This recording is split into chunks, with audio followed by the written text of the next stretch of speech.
So, so this morning I had an amazing experience, because yesterday I said I want to be free and I want to be loving, and I realized I am that.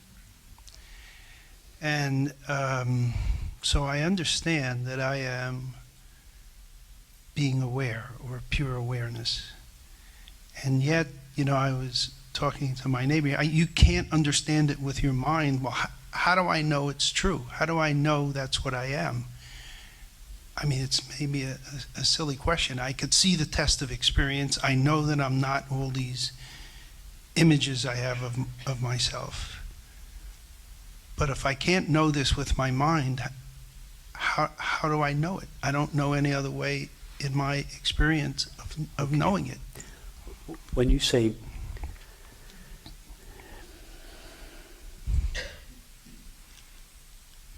how can I know this apart from my mind? But when we talk about the mind, we mean thoughts and images. Yes. Yeah. If you look inside your mind now, it's a bit of a generalization, but it's a mixture of thoughts and images. Mm-hmm. Yes. Now, is a thought aware of your experience? No. For instance, is a thought listening to our conversation? No. A thought can't hear. Right. I get that. An image can't see. Yeah. Right. So, what is it that is knowing our experience? Yeah, that's the question. But whatever it is you. It is you Yes. that is now knowing your experience. You are knowing the contents of your mind. That is a series of thoughts and images, including feelings, sensations. Yes. But a sensation cannot know a thought. Right. The perception of this room cannot feel a sensation. What is it that is knowing all of these? I am. Okay, perfect. I am. So what is the nature of the I? The I is obviously not made out of thoughts. It knows our thoughts. Right. The I that is aware of our feelings is obviously not itself a feeling. Right. The I that is perceiving this room is obviously not itself a perception. Right. But I is common to each of these us. experiences. Right. What is its nature? To be aware of all the thoughts and feelings and sensations and reality. Just to be aware. to be aware. To be aware. So whatever it is that is now aware of your experience is not what is called the mind in the sense of thoughts, images, feelings. Right. It is or we could say it is the essential nature of the mind, which is to be aware. Right. So it is to be aware, or awareness itself, that is knowing our thoughts, sensations and perceptions. Mm-hmm. But what is it that knows the experience, I am aware? It's the awareness. It knows itself. Right. I am aware of thoughts. Right. I am aware of feelings. I am aware of perceptions. And I am aware that I am aware. Right.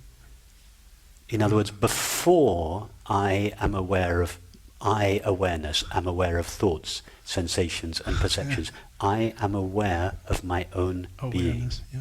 I am that I am. Yeah.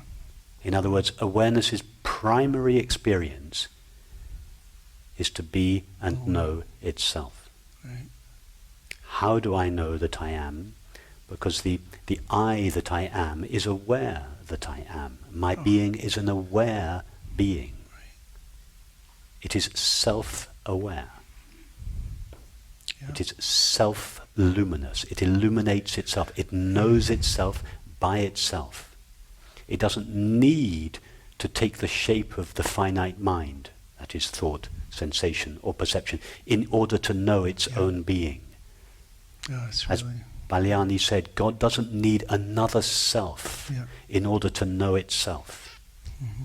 Consciousness doesn't need to rise in the form of the mind in order to know itself. It knows itself by itself, By itself, through itself, as itself, in itself. Right. That is our primary experience. And I'm describing everybody's. Right.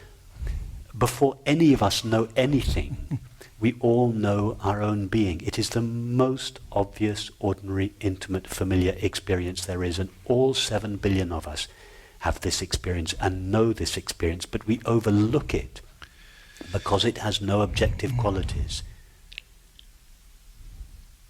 And you said like the infant that doesn't know it, so it receives it in its body. See? The infant, that maybe has a trauma when it's a young baby, is not aware that it's aware because it's days old. But you see, it is never the infant that is aware.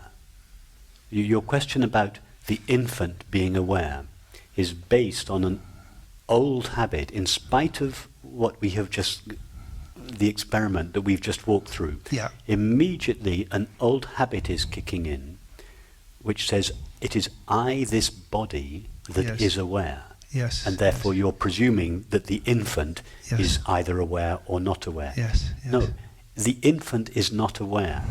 You, the body, is not aware. It is not the body Right. that is aware. Right.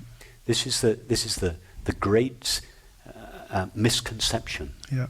We think now that we're sitting here, we think I, the body, is aware. No. No. I see It is that, yeah. I, awareness, That's that is aware. Right. I get it. Thank you. Thank you. It's a profound change in the way we think. The conditioning, I, this body, am aware. In other words, the belief that awareness shares the limits of the body is so profound. It's so woven into our upbringing.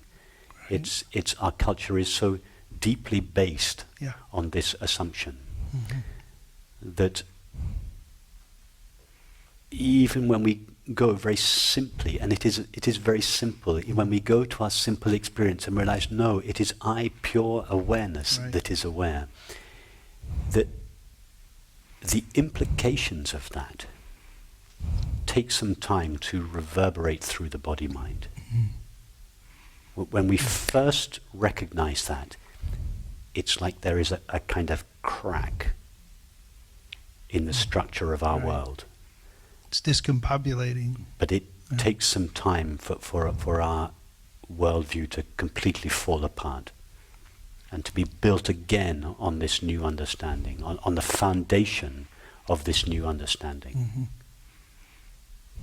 It's discombobulating. It's very challenging. It's threatening. It can evoke a lot of fear. I actually feel excitement, not Beautiful. fear. Yeah. Beautiful. Don't when I say that about Yeah. fear, don't feel that you have to. It's not in everyone. It's Yeah. Thank you.